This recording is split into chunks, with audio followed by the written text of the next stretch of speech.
Hey, everybody. Welcome to Teal Town Live, Teal Town USA Live. And of course, as soon as I do that, my little pop-out chat thing kind of went blank for a second, but it's okay.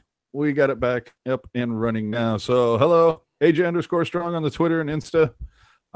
As always, follow Teal Town USA on Twitter, on Instagram. Don't forget the website. We've got some new articles up there recently, so go check those out. Really cool article from Ian Reed, actually, about how Vegas essentially fleeced every GM in the league. So go check that out. Joining me right now, Alex Martinet. Hey, everyone. That's actually a great article. I was just reading that this morning. So shout out to Ian. Yeah, good times. Good times. So we know who's in the final. I can't believe Washington's gotten far.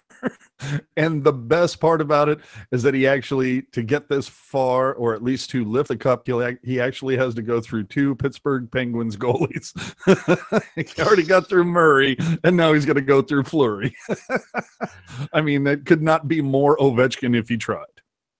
And then probably Sidney Crosby's going to be at one of those games for Vegas, just knowing how things are. Absolutely trolling. So, what to get into? I mean, who going into tonight? Who were you leaning towards winning? I mean, who were you rooting for? For Tampa Bay or Washington? Yeah. I thought Tampa Bay was going to win out. I thought both teams have a lot of talent, but I thought home ice was going to pay dividends. But just throughout the entire playoff run, I think Tampa hasn't been a great home team, and that kind of showed tonight. I don't know if it was the goaltender or not, but they just don't show up in the critical moments. It's just a fluky team with Tampa. But give the Capitals all the credit. They played. They scored the first goal, which is absolutely key for them. Totally agree. I thought Tampa with home ice and just the fact that Ovi's, never been here. And we've seen time and time again him be thwarted in the playoffs. And it looks like maybe this time might be the one.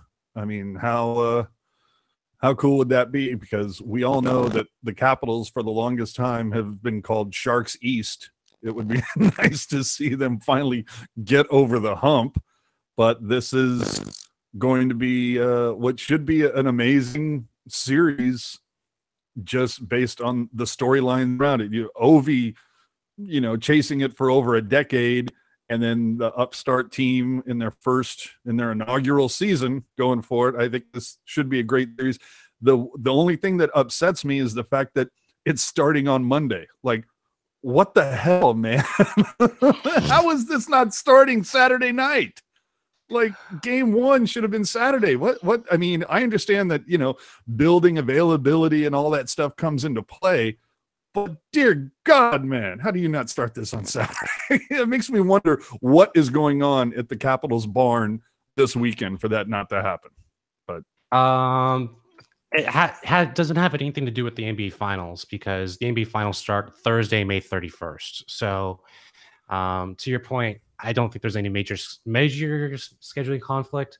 And Vegas would have the home ice, right? Because I think they were the better team throughout the regular season. They had the most points. Yeah, you're right. Okay, so Art, you know what? That's something to look up. I didn't even, for some reason, I just had it in my mind that Washington was going to have home ice. But yeah, I believe you're correct. No, wait a minute. Did Washington finish higher? Okay. In the chat, Vegas. Okay, Hackle saying Vegas has home ice. Okay, so again, Vegas on. How do you not start it on Vegas on a Saturday night? Come on, man. I mean, really? Vegas. There's 100 different things that they're planning on doing. But yeah, I agree with you.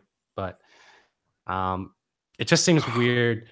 I think it's more to do with the NHL not wanting to compete games 3 and 4 same day as the start date of NBA Finals. That'd probably be the only thing I would think of. I don't know. I mean, there was plenty of times. This, if I remember correctly, there was a couple times where like the Sharks and the Warriors played on the same night at the same time. So I don't know. I mean, that might have something to do with it, but generally, it typically has to do with building availability. And so there might have been an event already planned at T-Mobile for Saturday night, which wouldn't surprise me. I mean, it is Vegas after all. But anyway, go Caps, I think is what we're all saying here. I mean, Vegas, it's been a great story for some people. There are other people that have sat there and, you know, the God love you. There's a couple friends I have on Twitter that are, you know, kind of losing their heads a little bit and saying, you know, oh, it was rigged and blah blah blah. Dude, it's not rigged by any stretch of the imagination. Not rigged at all. Did Vegas, you know, did that front office take advantage of every single advantage that they, you know, had presented to them? Absolutely. That's what you're supposed to do. If they didn't do that, they should have been fired. You know? No, they actually played the game. They used all the expansion draft rules. GMs were stupid enough to let go of the talent they did. In particular, the Columbus Blue Jackets. The Florida Panthers. Panthers, that happened before, but just the Carlson trade for draft rights, like he was still a premier talent, and he's kind of shown it that he's found a role in the Vegas roster. Just everything regarding that. Of course, finding a great coach like that from the Florida Panthers, who were crazy enough to let him go, and the way they did also, just by leaving him at the airport, was kind of. Yeah, they took advantage of every opportunity given. So you got to tip your hat to that. You know, no one. I mean, again, Ian's article spells out a lot of it that, you know, no one forced these teams that, oh, by the way, in order for you to have, you know, what was it? It was like, you know, well, okay, we'll give you Riley, but you have to take, you know, Marshall or something like that. I mean, it was just some ridiculous. Just if anything, like the people at Columbus and Florida need to be fired. I think that's what a lot of this means, is that I'm a fan of Columbus or Florida. I'm like, oh, you guys just suck. Like, I think the Columbus GM is still there, but I think the Florida GM is now let go for making that move. I think just you would hope.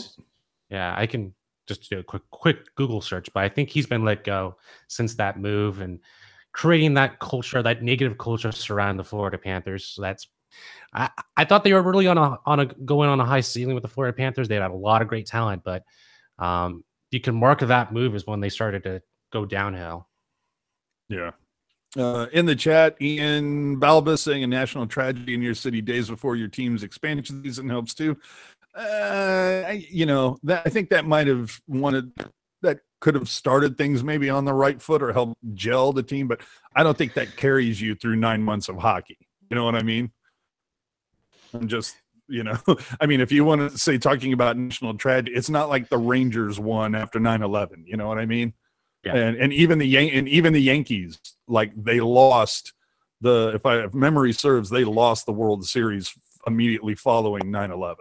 To Arizona, I believe. So, you know, Arizona, I think they won the World Series the year before, and then they won the year after 9/11. So, yeah, the year before wasn't that the Subway Series versus the Mets? I want to say it was. I'm just going to go ahead. Yeah. But I mean, yeah, I think the tragedy does bring a little bit to it at the beginning, but again, that doesn't carry you through. What are we up to now? Like 97, 98, 99 games of hockey? I mean, I think the early schedule for Vegas definitely did help out. Plus the tragedy, I think they had 9 straight home games to start the season. Something ridiculous, like 8-1, 7-2. And they were all pretty much lower ranked opponents that we can all, you know, with that talent and roster, they built up enough momentum to start the season. So, by having a built-in fan base or allowing to have a built-in fan base, they got the chance to prove themselves. No, completely agree. The one thing I think that needs to be noted And, it's kind of double both sides of the coin. A lot of, as I said, there's a few people that are screaming at the rooftops saying, oh, the whole thing is rigged and blah, blah, blah. And they just wanted to have, it's a big thing for the NHL to be successful and get more eyes, that you have this Cinderella season, blah, blah, blah, blah, blah. Again, we've just kind of debunked that theory that in fact was not the case. However, conversely, let's show the other side of the coin for a second.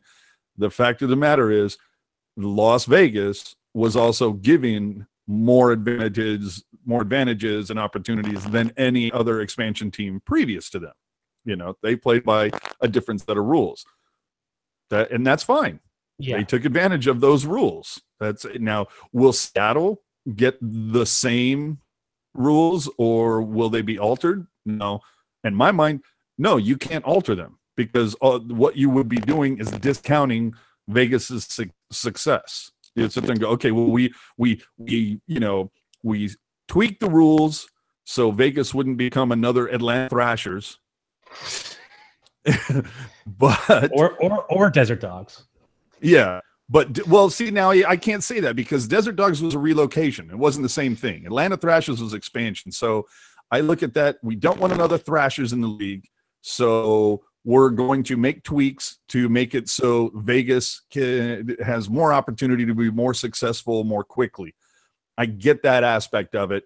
And you can't, now tweak it back because Vegas was too successful. And it's okay, Seattle to be successful, not tomorrow.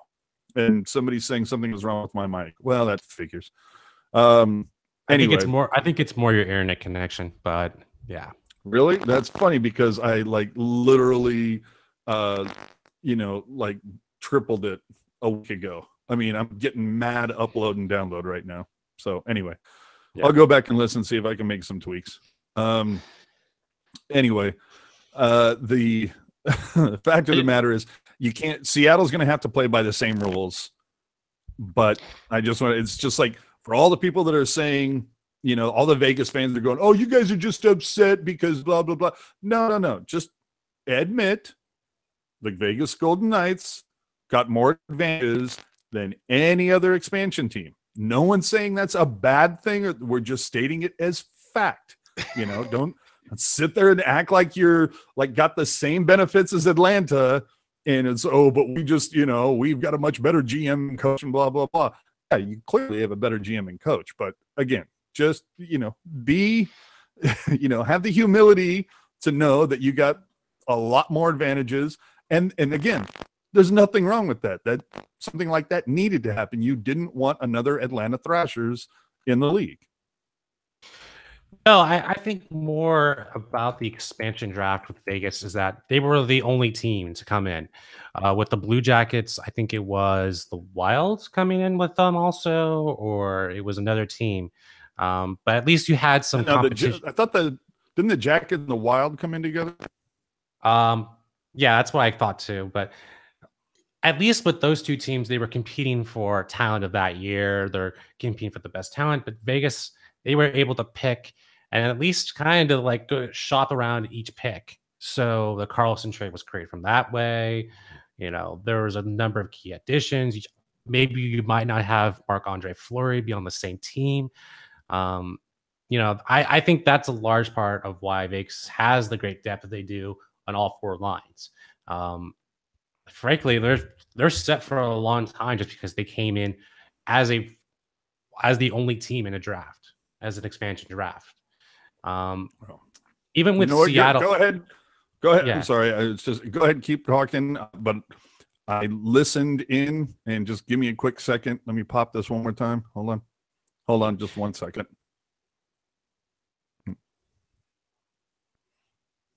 Yeah, I'm hearing it through the playback. So continue what you were doing, and I'm gonna switch my mic real quick here.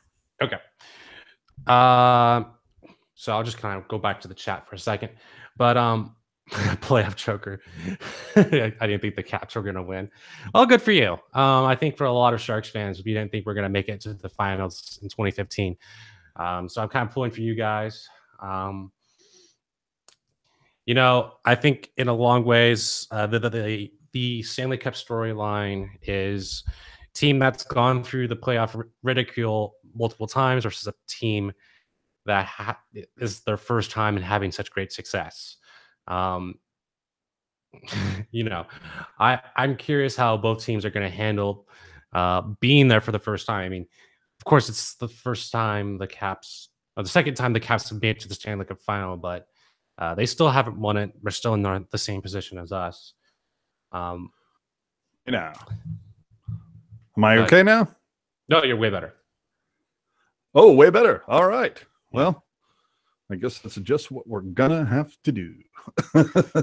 Gonna have to get a USB extender and be able to mount this on there, and then I'll be good. In terms of Seattle, when Seattle comes in, because I'm sure it's a year or two out, I'm not too sure they're going to get a Carlson through an expansion trade. I think a lot of NHL GMs are going to be weary about trading top talent to protect talent, or even draft picks for draft picks. Vegas is packed Vegas is going to be really good for the next 5 years. Well, I think they have some. I think there's a few deals that they're going to have to work out, but they've got a ton of cap space from what I remember. So it's, I mean, if they keep doing whatever it is they're doing, I mean, yeah, they're going to be trouble. If anything, as a Sharks fan, the only thing you're pissed off about is that they're in your division. Yeah, but at least there's 3 spots in the Pacific, so I'm not too worried about that. Yeah, I'll be interested to see what happens with Seattle, though, because they get the same rules, but I don't think you're going to be seeing teams then, okay, if you want this guy, we're going to work out a deal, so you take this guy. I don't see teams giving up picks to protect another player. So I think the GMs really learned from this, and the Seattle equation, that whole deal is going to happen much differently. You would think. And potentially there might be a second team when Seattle comes in. I think Houston is starting to become more of an intriguing possibility. No way, dude. I think they're going to get the 32, and that's where they're going to stay. They want it balanced, and the Teal 10 USA T-shirt link is broken. God damn it, puck guy. Thank you, Eric, for that. I'm going to jot that down, and we're going to get somebody on that. Come on, where's the get on it, IT monkeys? Let me jot that down real fast. Make sure we take care of that. I appreciate that, and clearly you're interested in a shirt, so let's make that happen, Captain. Does my cat like hockey? Well, she's here, isn't she? Anyway, what the hell are we talking about? Oh, yeah, no way that they do 2 teams and make it 33. I totally believe that within 5 years, Arizona will be playing in either Houston or Kansas City or something. And because either way, when Seattle comes in, somebody has to leave. It's not going to be, I heard somebody talking about that, Seattle right now it's 8.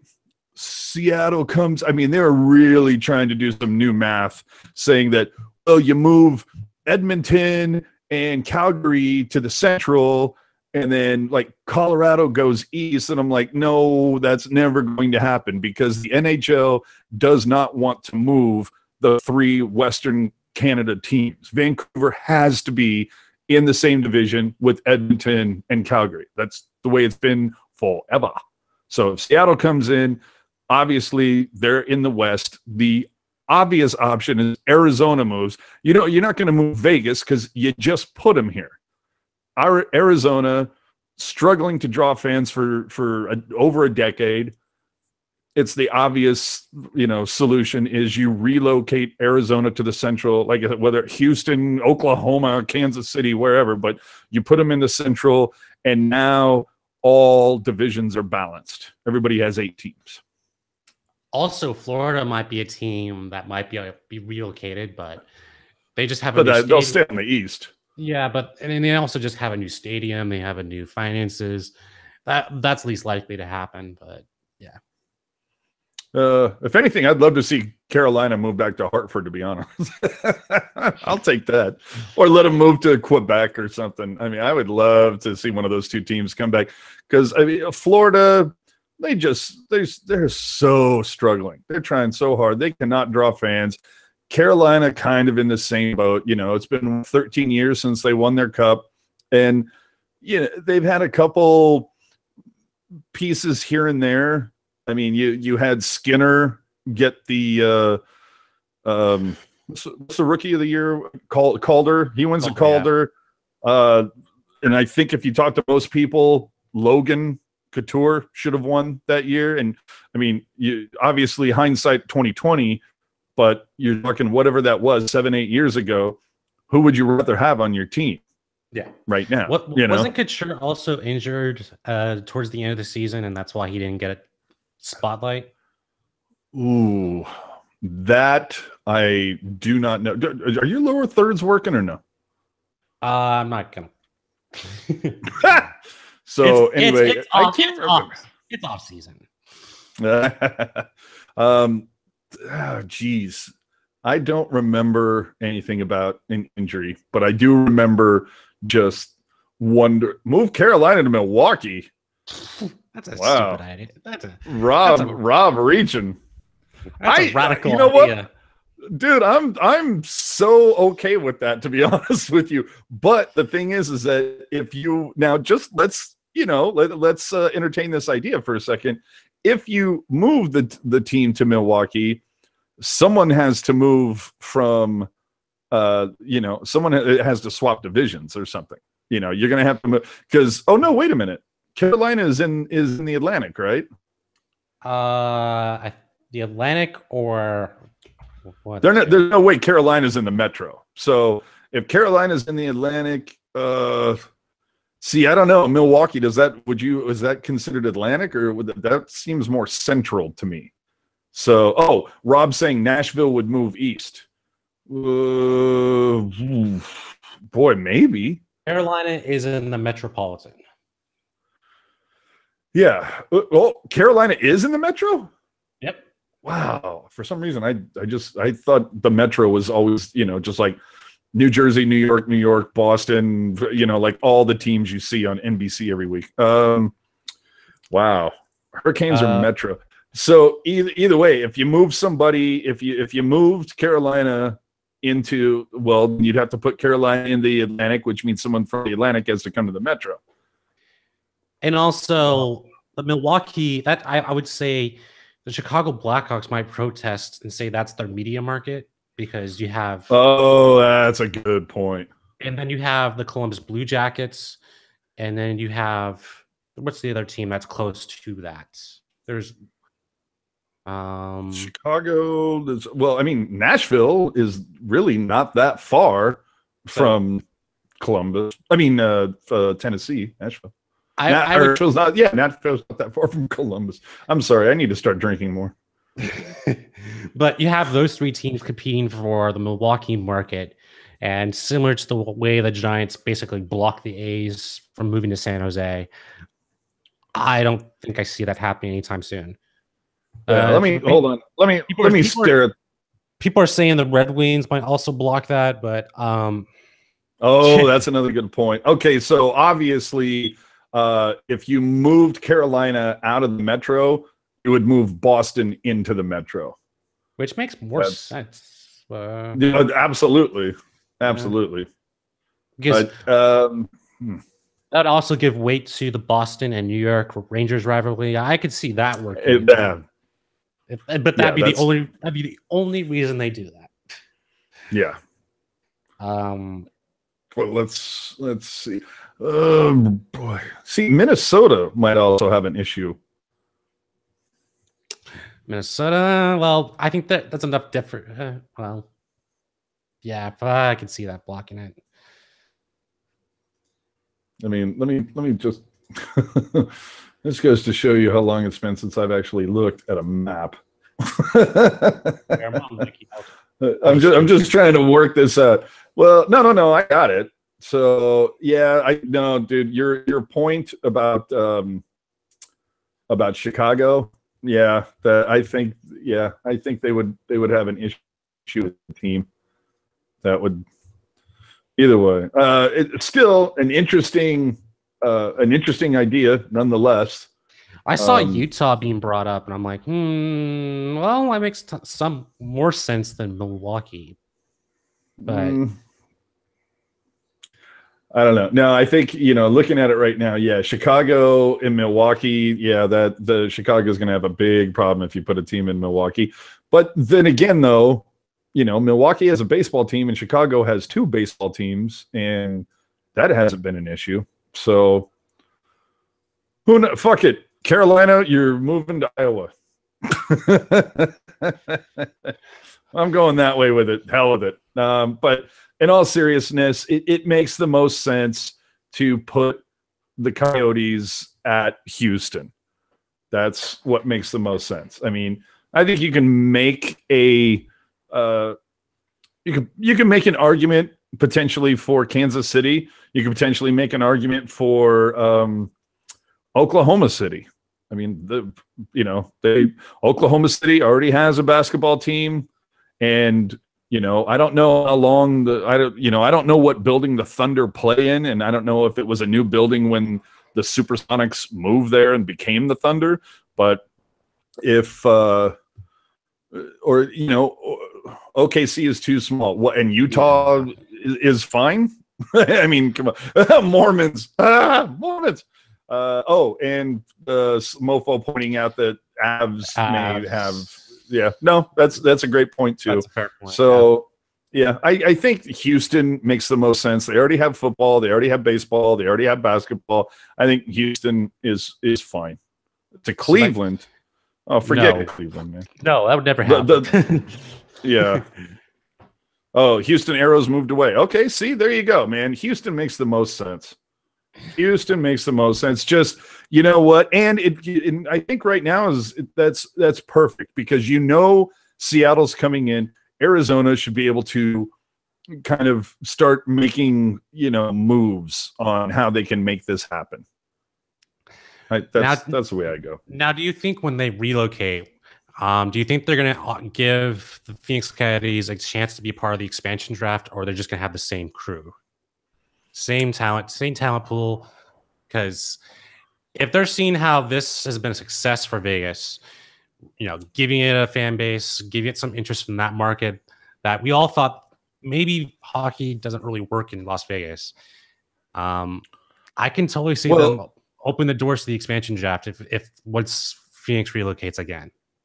Well, and Gen X pointing out Arizona can still move to the Central and stay in Arizona, which absolutely they can. But it still comes down to the fact that, if you're going to move a team out of the Pacific when Seattle comes in, which you clearly have to do, Arizona's the obvious choice.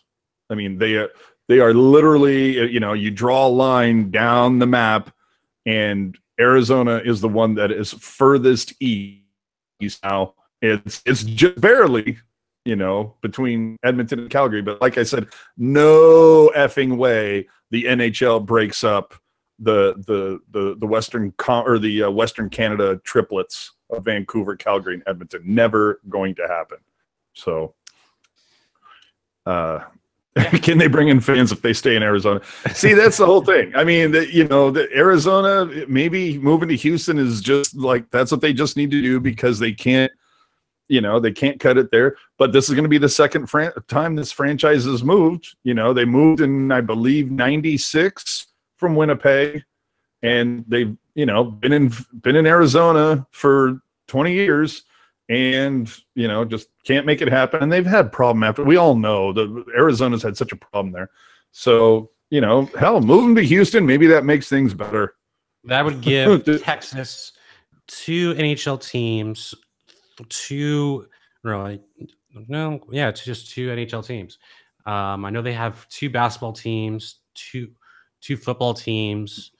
No, dude, they have three basketball teams: the Houston Rockets, San Antonio Spurs, and Dallas Mavericks. Yep, the three. So, you know what? Sports are going to thrive in Texas no matter what. But there's a lot more competition, though, so that could probably work against it. But it's going to take years. And the Dallas Stars,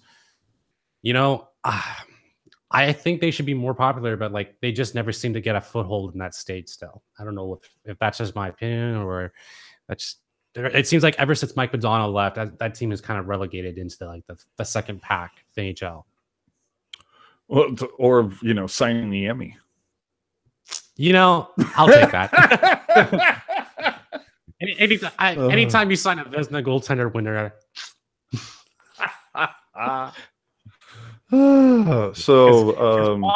One is more than happy. Let's put it that way. Yeah. So we can we can discuss relocation and expansion all day long. So let's just move on. Niemi got a contract. Was that today? I thought it was yesterday. Yeah, whatever, it counts. Yeah, Montreal paying him a year for like the league minimum. he won like 16 or 17 games with Montreal. So. Oh no, I don't have a problem with that. I just just the fact that 2 years ago he's in Dallas, getting like a little over $5 million, and with splitting time between him and Lettinen, getting down, right at just over 11 million in net, and you just go, what in the hell are these guys thinking? So it's funny to just. Didn't the Sharks trade away or didn't the Dallas Stars trade away a third-round draft pick to get the rights to Niemi? Was it a third? I don't know that it was that high. I thought it was a fifth. I thought it was either way. It's still like a draft pick. I think it's third or fourth, one of the two. Well, let's see. Sharks trade Niemi to Stars. Let's see what comes up here. Sharks trade goalie Anthony Niemi to Stars. Is due to become a UFA. Where is it? To the Stars for a 7th rounder. Oh. yeah. I knew it was nowhere. Yeah, I was going to say I knew it was nowhere near that high.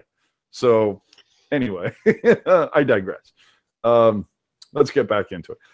So, aside from the whole relocation thing, dude, Evander Kane. When I know Evander has been in London the last few days, if you follow his Insta. So I think that's the reason why we haven't seen, it's clearly the reason why we haven't seen an official statement from the Sharks, because he hasn't been, in the country to actually sign the deal. But we're seeing 7th for rights to negotiate contract. Yeah, for Niemi. Yep. So we're looking at $7 million a year for 7 years for Kane. Was Kane invited to the royal wedding? Yeah, he was going to give Megan away. And when her dad didn't show up. Did Alex Stalock retire? Ouch. But 7 years, nobody cares. Years, $7 million a pop. I don't know about you.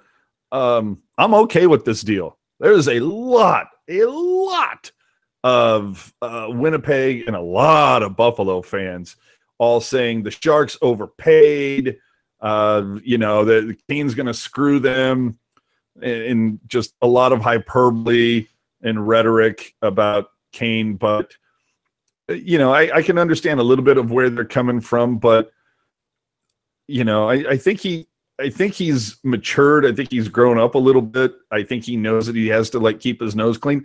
And San Jose is not a market that has a massive spotlight on hockey. Yeah. And for the most part, the Bay Area is chill. 7+7. Okay. Yeah. We give up the first round pick. We all know Doug Wilson's drafting history in the first round. Now, obviously, you can sit there and point at Hurdle and Couture and some of the picks that they've done when they've had a top half pick, or a pick in the top half of the first round. But this year, it's below the top half, or it's, where are the Sharks going to draft this point? Like 18th, 19th, or something? 19th, one of the two, because they were the second or third team to get eliminated in the first round, and I think. By record, I think they get shifted into the 19th or 20th spot. Yeah, let's okay. 20 here is what Mofo is saying. Let's just bring it in here for the wiki. And 21st actually is what Wikipedia has. Yeah, so we've got 21st. So go back and look, kids. And Bearded Sharks guy, you're clearly on the ball here. Go back and give me the Sharks picks under the Doug Wilson era that he's taken between 18 and 30, or 30 depending on how many teams were in the league at that time. But 18 to the end of the draft. Come back, get back to me, and tell me who those picks were, because I guarantee you, maybe one of them had impact. The rest of them have not done like anything. The Sharks just have historically not done well in the lower half with their first round picks. So we're going to give away a first round pick and get a proven commodity in Evander Kane. Yeah, I'm fine with that. I'm fine with it, but I'm more worried about, because the first round draft pick is lottery protected. So most likely Columbus is going to pass and shift the pick to the 2020 first round. And that's a year where I could see things going bad for the Sharks. You got Brent Burns, who will be 35. You have Vlasic, who's going to be 33 at that time. And then you have, like, if Kane's contract is 7 for 7, I think that does push out Joe Pavelski. I don't think they could possibly re-sign him at the value he has right now. Wait a minute, hold on. We're being corrected in the chat. I didn't even think about the first round pick. It's not for this season. It's for next 2019 draft. 2019. Yeah. So the pick might be higher, but honestly, with the way things have been going with this team, I don't think it will. I think the Sharks could potentially do better next season because they will have Kane for the entire year. And, that worked pretty well. Obviously, you're going to the big, then it comes into what happens with Joe Thornton. That's. I think you could still re-sign him he's not going to take $8 million this year. He's going to take something like 6 or 5. No. I honestly, if I'm Doug Wilson, I sit there and I go, look, we've given you a lot of cash and everything has been fantastic and everything, but let's be honest, dude, you're on 2 rebuilt knees. You're 38 years old. Another hit and. But remember, Bodker's still on your team. He could do this to you again. But that's good. That's going to be the legacy of Bodker. I know it will, but it's to me, if he wants anything more than like 4.5 max, if he wants anything over that, then I say, you know what? We've loved everything that you've done for us here for the last 13 years or whatever it's been. But it's time to pull the cord. And to be honest, I don't know that I want Wilson to resign him. Obviously there's a lot of moving parts. Obviously if by miracles of all miracles Doug Wilson is somehow able to put Jonathan Tavares and Teal, then Thornton's gone. That's just like writing is on the wall. If I'm Joe Thornton, I'm sitting at home and I see something come across my phone that says Tavares signs with Sharks, I already know I'm out the door.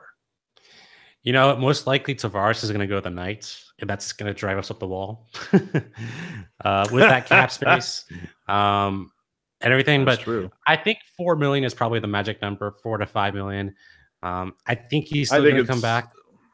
He's gonna get his market value because of how much people he can bring in, how many he's just a fan commodity, and who do you bring in is like, who's the Sharks' third line center? That's my question. You have Joe Pavelski's gonna be your first line, Couture's gonna be your second, but sometimes he plays up a number 2 though. He plays up number 1. So the center depth is kind of a question mark for the Sharks going forward because Tierney's he's gonna want to get paid. Tierney's going to want to get paid more. He's probably going to get 2 max 2.5. But remember, we're also talking about a Sharks team that has tried and tried and tried to put Hurdle at center, and they may in fact try again. Granted, we saw how. To me, Hurdle was. Couture was a very, very close second. But for me, Hurdle was the MVP of the playoffs for the Sharks. He was a beast. And was he a beast because he was playing on the wing? Was he a beast because he was out there with Couture? Who knows? But if you split those two up and decide to put Hurdle at center, I don't know. Yeah, I don't know. If Thorin comes back, I think they give Hurdle one more year at the wing to see what happens. But the second Thorin doesn't come back, they're going to shift him over to center. And yeah, we're going to have to deal with the hell debacle. I think he's been decent, but maybe you might try instead of Hurdle LeBanc, because he's been great on assists this entire year. Has the same problem with Thorin where he just won't shoot the puck, or he won't be consistent on shooting the puck. So it would be interesting to convert him to a center and see how that plays for him with his talent. He might be a little bit too small for that role, but as a third line or even potentially a fourth line center, I think you can get away with doing that. Perhaps. I just wonder just what Wilson is going to be able to pull off between now and July 1st. I just don't know. I think that he's going to try to do something with Thornton, but if Wilson has his act together, it's going to be, a 1-year deal, no more than $4 million. And let's be honest, Wilson's in the driver's seat in this negotiation, because it's kind of like, you're a talented guy, but again, 2 surgically repaired knees over the last 2 years. And you can say something that, Thornton, up until Bottker, messed him up, Thornton was playing some of the best hockey he had played in a while. So he does have that, but I just can't see too many teams taking a flyer on Thornton at, any significant amount of money, because some team might overpay because it's only going to be a 1-year deal, especially if Thornton's going to sit there and say he wants a 2-year deal for, he wants some term. But I just can't see a lot of teams begging for his service, just based on the fact that we've seen it. Vegas, very fast team, and Pittsburgh the last 2 seasons. Thornton, not known for his speed. So I just can't see there being a large market out there for Joe Thornton. I might be wrong, but I don't see it.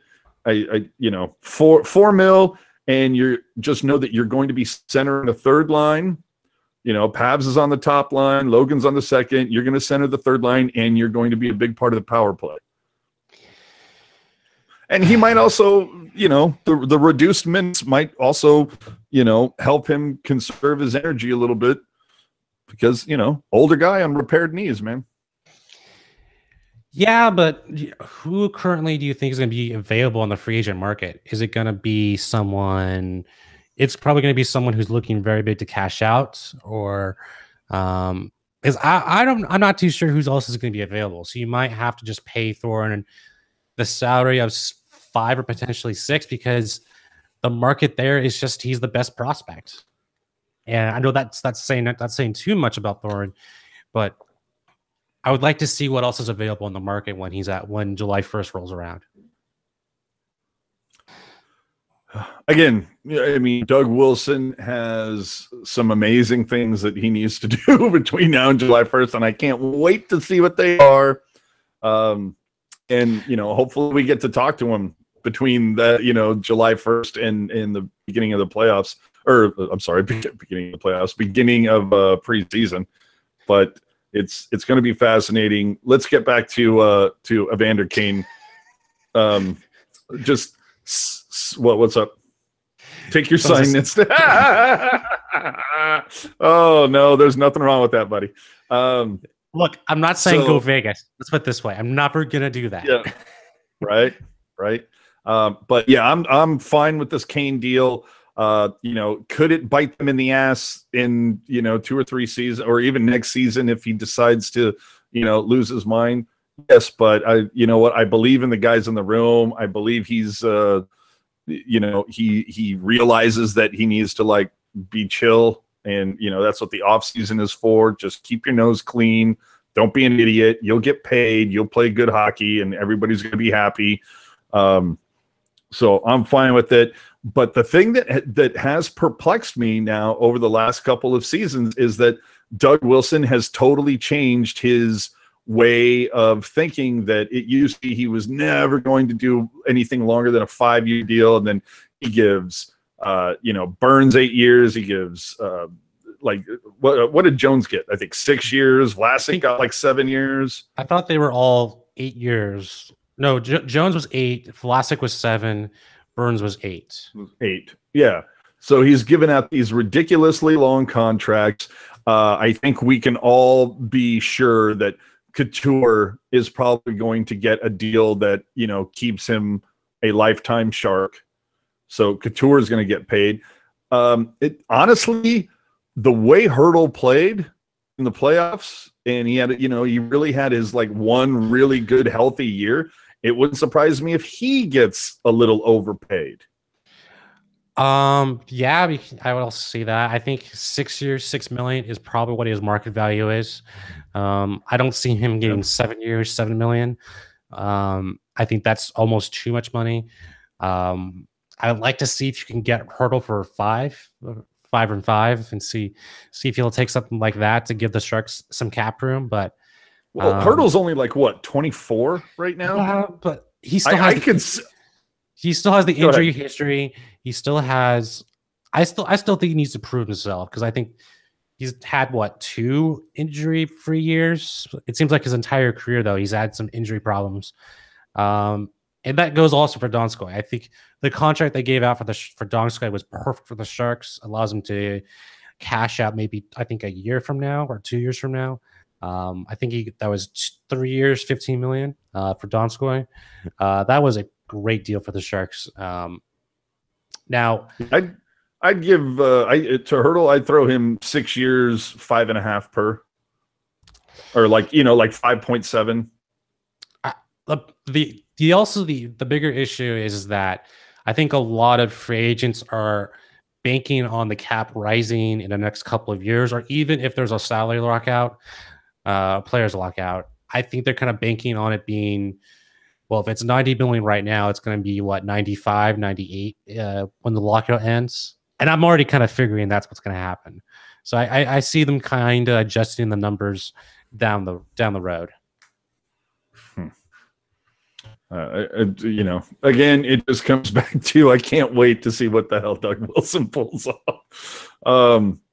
There's obviously talked about relocation, talked about Kane. Is there anything else? I mean, really, I haven't heard anything else in Sharkland about anything. I mean, there's clearly been no information. Nothing else has happened.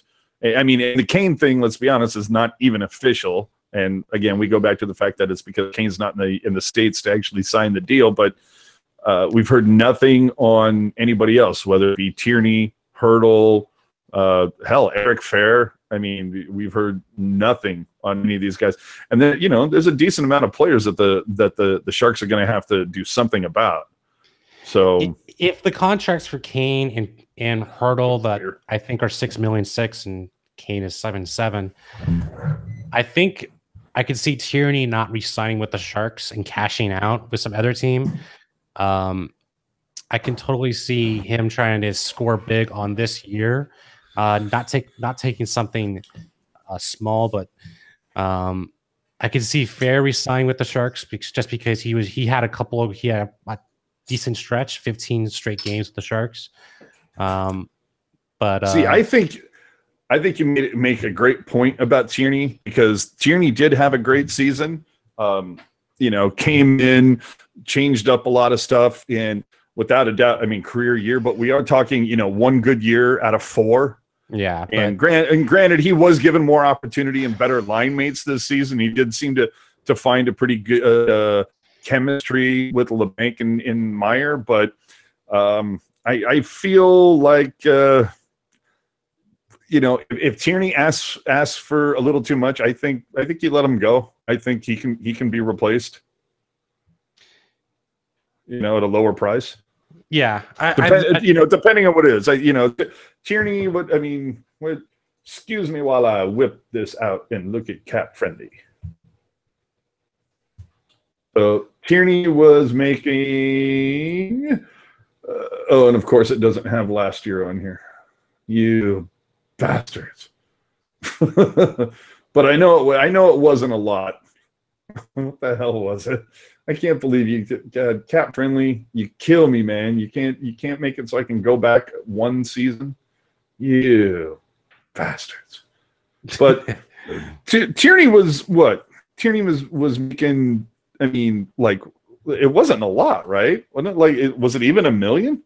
I think it was a minimum wage, lower contract. I don't think it was anything. I think it was just one of his cash out contracts. Yeah. Yeah. So I'd consider throwing. I'd tell Jerry, 3 years and I don't know, 1.7 per or something. Sounds about right. Do you want to talk about the cup? Oh, okay. I just the thing that I think really kills you is the fact that Vegas has home ice and their record. The only team that has beaten them at home is the Sharks, right? Yeah, at the moment. Yeah. And so that'd be kind of funny if the finals matchup is not as best and Vegas just rolls over the Capitals. We're the only team that beats the Vegas on their home ice, which is kind of funny, but kind of sad. Yeah. I hate to say it, but Vegas, they've clearly shown that they're the Caps had to go to Game 7 tonight, and the Vegas hasn't even come close to a Game 7 so far in this playoff round, and it's like every time they win a series, they get a goddamn week off. You know what I mean? It's ridiculous. I'm trying to think. When was the last game they played? It was on Sunday or Saturday. Of a week ago. It seems like it was forever. No, it was when was it? It was last Winnipeg versus Vegas. It was Sunday. So they almost have 8 days off, and I think that might be a huge factor because you have Capitals who won back-to-back games, 6-7, have a lot of momentum going into Game 1. I would say I would say that if the Capitals don't win Game 1, I think it's going to be a real uphill battle for Vegas for the Capitals going forward, because I think what I was going to say. I think honestly, if Marc-Andre Fleury is the same goaltender, I don't think the Capitals have any shot to win right now, and it's really going to come down to the goaltender matchup. Yeah, but it's not like Holtby's done well, but no, I think you're totally right. I think if the Caps win Game 1, that's huge. Obviously, I don't think they have to win. I don't think it's must win. It's must that they have to win one of two in Vegas. That's just that's just obvious. But I think winning Game 1 would be huge. The other thing is, when the Caps do lose a game, it better be damn tight. You can't have any of these 7-0 stinkers like the Sharks had in their Game 1. It's got to be, you're going to have to play them super tight and just be very offensively creative. I'm telling you. I don't really think that losing a game 7-0 means a lot. I know that in both series, the Oilers and the Vegas series, we both lost those series, but the Sharks still lost in 6. It was still a very competitive series, and we should have the Vegas series should have gone 7. I don't care versus the Sharks. Yeah, it should have gone. Yeah, no, 7. I agree with you that I mean, I thought the Sharks had a really, really good chance to win Game 3. I'm surprised they didn't. Couture just absolutely robbed. I'm still dumbfounded by that. And honestly, I think the Sharks had a really good shot at winning Game 6 versus Vegas. I mean, you had like how many pucks off the posts and how many pucks just squibbed through the crease that Fleury didn't even know where it was. I mean, and to the point where Fleury admitted after Game 6 that he was incredibly lucky in that game. Yeah. So that just goes to show you. Yeah, I feel like that definitely should have went 7. But either and then of course that Paul Martin play. Paul Martin got paid by Vegas. no, but that Paul Martin play, just that is going to be one of the things that always is going to like kind of stick in my craw. Just going. I can't believe it took you that long to put in Joakim Ryan, you asshole. But anyway.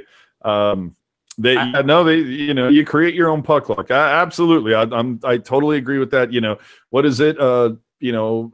What is it? I forget the tried but true line where it's like, hard work beats skill when skill doesn't work hard. Yeah. And I think Vegas was a much better team throughout though, but like anytime you only get 3 shots in third period and you need to score 2 goals or 1 goal, whatever it was, that will be the sore point for me this season. Yeah. No, that third period. Oh my God, are you kidding me? But anyway, back to Washington and Vegas.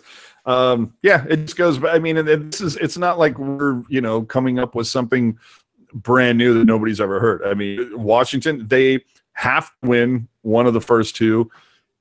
Game 1 would be optimal. You have to win one of the first 2. If you drop the first 2 in Vegas, it's over. Yeah. Like call the corner. You will not see another version of like Red Sox Yankees from 2004, whenever it was, when the Red Sox were down 3-0 and came back and won the series. You're not going to see that in this case. But this might be the only time where if they do go down 0-2, I think the Capitals have shown that they can come back, 2-2 and tie it up by Game 4. Oh, this absolutely resilient. This might be the only time you could say I still have trust with the team down 0-2. Yeah, didn't it? Who did Washington play in the second round? Second round was Pittsburgh. It was Pittsburgh. Yeah, and because Tampa Bay was third round. Yeah. Okay. So I mean, they vanquished that. I mean, that to me is huge. And I think actually that's one of the things that really in 2016 propelled the Sharks to go as far as they went, is that I feel that was the time the Sharks finally got over the LA Kings like mind block or whatever it was, that thing where LA was just always kind of like in the back of their minds, and they finally got over that hurdle. I feel like Washington, that's kind of the same thing that happened with Pittsburgh that could propel them. It's always Pittsburgh in the second round. Yeah, no kidding. So I'm obviously rooting for the Caps, and this isn't a case. There's going to be like that one Knights fan troll. I forget his name, but he's going to sit there. Oh, you just haters and but no, it's not a case of hate. It's a case of I've been watching Ovechkin, work on. I mean, that guy has how many Richard trophies has that poor guy won? And he's always been like the best player on a mediocre team so many times. He's put that team on his back so many times, and he catches a lot of shit, just like Thornton has caught for so long, where people don't recognize that it is a team sport. True. But he also has been the best player on a President's Trophy team multiple times. So I think there is that. He does deserve some blame. As was Thornton. Yeah, and Marlowe too. I'll give some blame to him also. I think the only way the Caps win this series if it's Game 6. There's no way they win Game 7 in Vegas. I think there's just I don't. Well, yeah, but there was a lot of people. There was a decent amount of people that didn't think Washington would win Game 7 in Tampa tonight. True, but Tampa has had sketchy goaltending. I would say stretch of the season. I think their main goaltender went down with an injury, then came back, but he hasn't been 100% healthy. You're really going against the odds going against Marc-Andre Fleury now, Game 7. I just don't see it happening.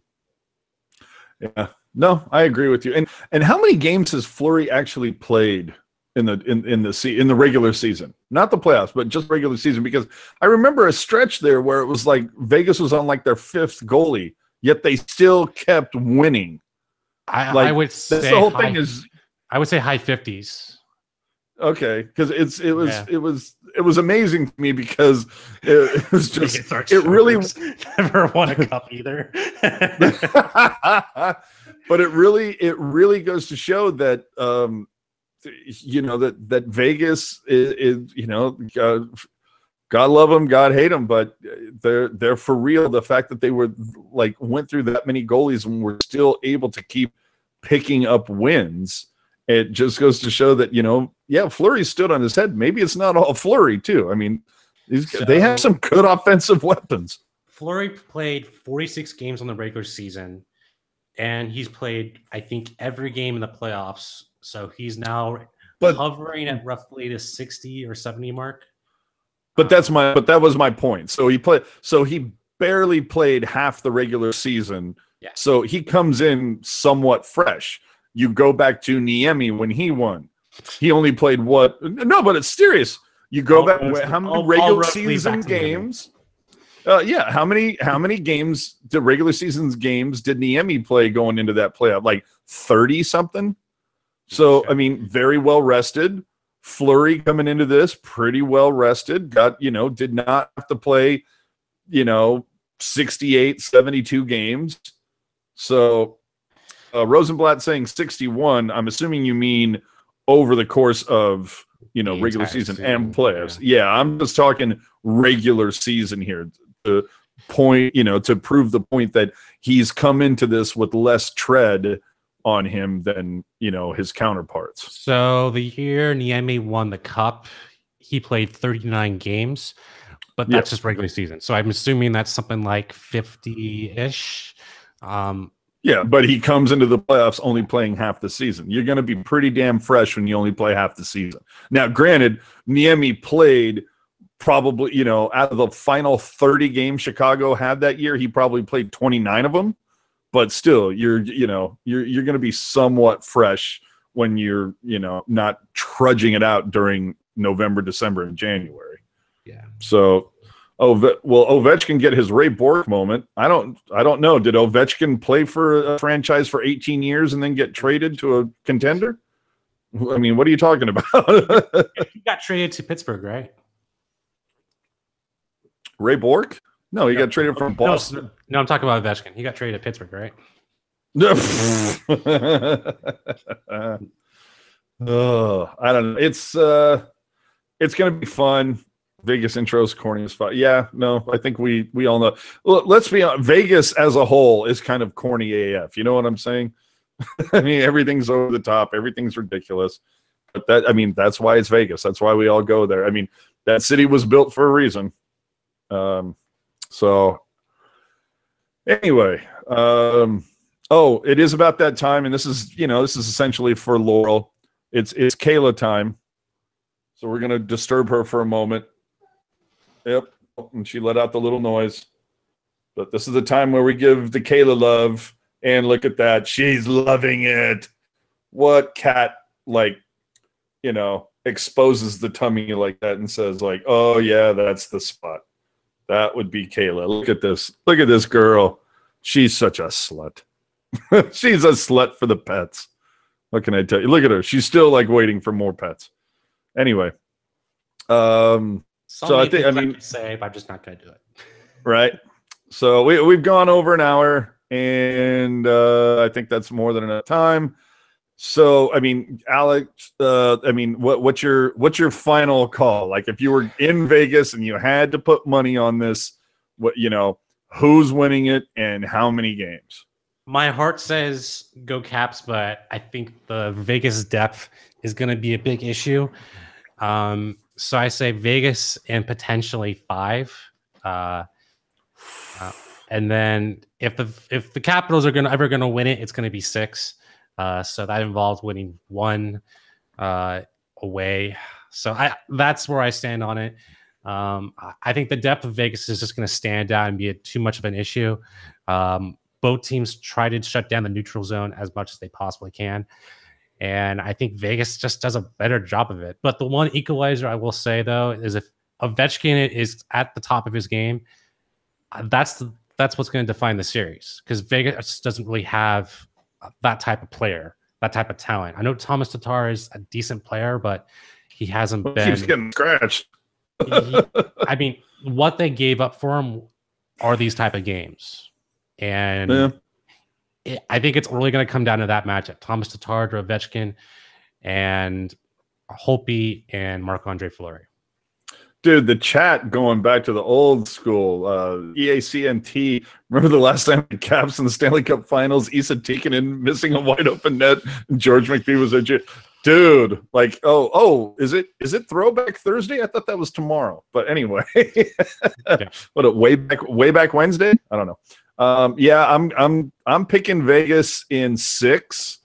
I think Washington will make it interesting. They'll pick up one of the first 2 in Vegas, and then I could very easily see the series going 3-1 Vegas. Then Washington picks up 1. Well, no, that would entail probably winning 2 games in Vegas, which I don't see Washington being able to pull off. It's going to come down to winning 1 game. No, in 6. Yeah, so no, I think they win 1. I think Washington wins one of the first 2 in Vegas. Wins 1 home. Yeah, one of those, the next 2 home games. Yeah, I think in 6.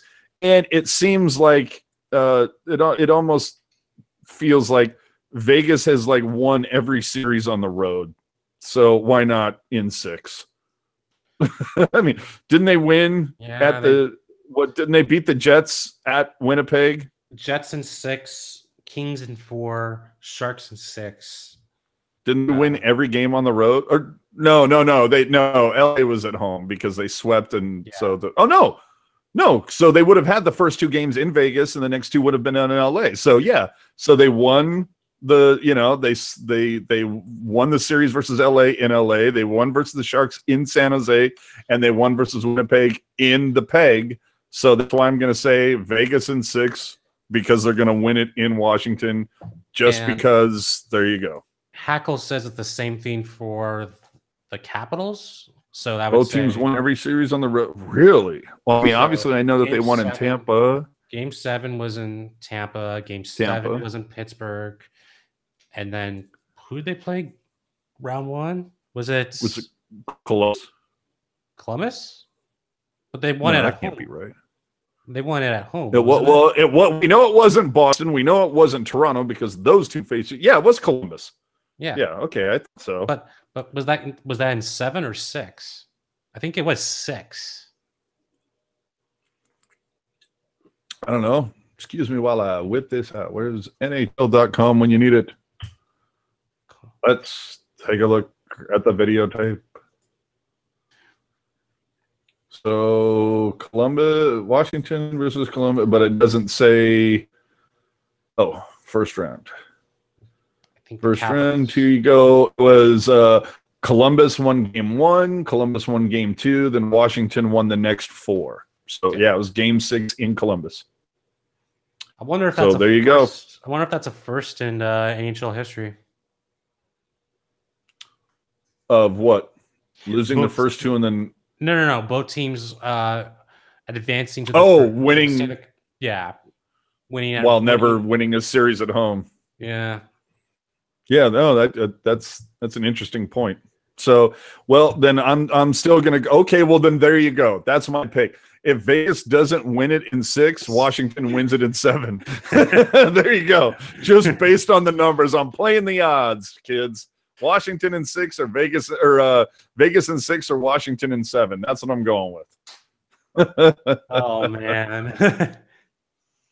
And when they're down 3-1, they can just say, "Hey, we can still win it in 7. This is how it's always been." Right? This is the way it's supposed to be. Okay. Yes, a very SAP stat. Absolutely. All right. So thanks for joining us. I know it was a small room tonight. I think we got up. I think we're topped at about 31, 32 watchers. So we appreciate that. Again, just wanted to kind of jump on.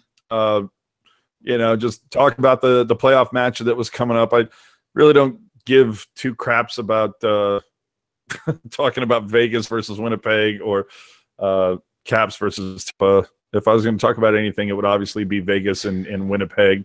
Very disappointed. I really thought Winnipeg could have stretched that out. But anywho, it is what it is. So Playoff Choker says Caps an 8. I'm like, I'm not too sure about that. If only. Good interviews. Thank you, AO. I appreciate that. In fact, if you guys weren't aware, a few weeks back, we did an interview. I think it was after Game 3 versus Vegas. Did a great interview with Drew Remenda that actually ended up getting picked up by the Edmonton Journal, which was very cool.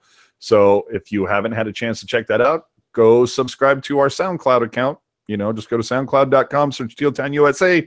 We're right there. Hit subscribe. We'd appreciate it. If you're new to this, by all means, hit the subscribe button for YouTube.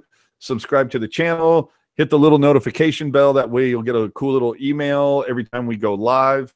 Between now and July 1st, not sure if we're going to do too much. In case unless big news comes down. I mean, we already kind of know the deals with Kane.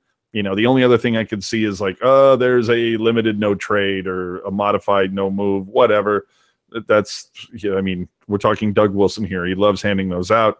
So between now and July 1st, I don't do another show, but who knows? We could see Hurl and Couture get extended tomorrow, and we would be back with you tomorrow to discuss that. So just follow at Teal Town USA on Twitter, and you'll be notified. Follow on Insta for other fun specialty content. Facebook, just every social media. Search Teal Town USA. Chances are we're probably there. So great interview with that SoundCloud guy. With that SoundCloud guy. Hold on. Do I still have a Sharky bobblehead? Wait, what? I thought I already gave you a Sharky bobblehead. Because I'm looking and I'm out. I do not have any more Sharky bobbleheads to give away. That was Chris's thing. But if I come across one, I will absolutely, unless I can find somebody to make a Kayla bobblehead, then I will send you that one instead. So thanks for tuning in, everybody. I clearly have to go buy another microphone or something. We will see you next time. Al, your Twitter. Twitter as Al Martinet. It's in the bio down below. And I'll just be chatting about sports and video games all summer. There you go. Now, okay. Now, are you into like when you say video games? I was just about to sign off, but Al has my attention right now with this video game thing. Now, when you say video games, are you talking like Xbox and PlayStation? Or are you talking like arcade, go to, insert a quarter and that type of thing? So I do a bunch of freelance writing for like Game Revolution. Xbox I usually play on. I still have a decent PC rig. So I don't usually play arcade games too much, but for the most part, yeah. See, I'm a big arcade game fan. I love the whole experience where, hearing the quarter go in and the ka-tink and call me old, I don't care. I like the whole experience and just the, being in the room, hearing it's a little kind of Vegas-like, when you walk by the slot machines, it's just hearing all the interaction. I'm totally down with that. And I just found out about there's this new place in Campbell called Level Up, like LVLUP, and it's this whole new, and I can't believe I didn't think about this, but this whole new douchey hipster thing that's hot right now. It's what they call a barcade. Yeah. So it's basically an arcade that serves cocktails and shit. Now, okay, AO saying too bad AFK Lounge closed. Yeah, but wasn't AFK like strictly more like a gamer place, like PlayStation, computer games, that type of stuff?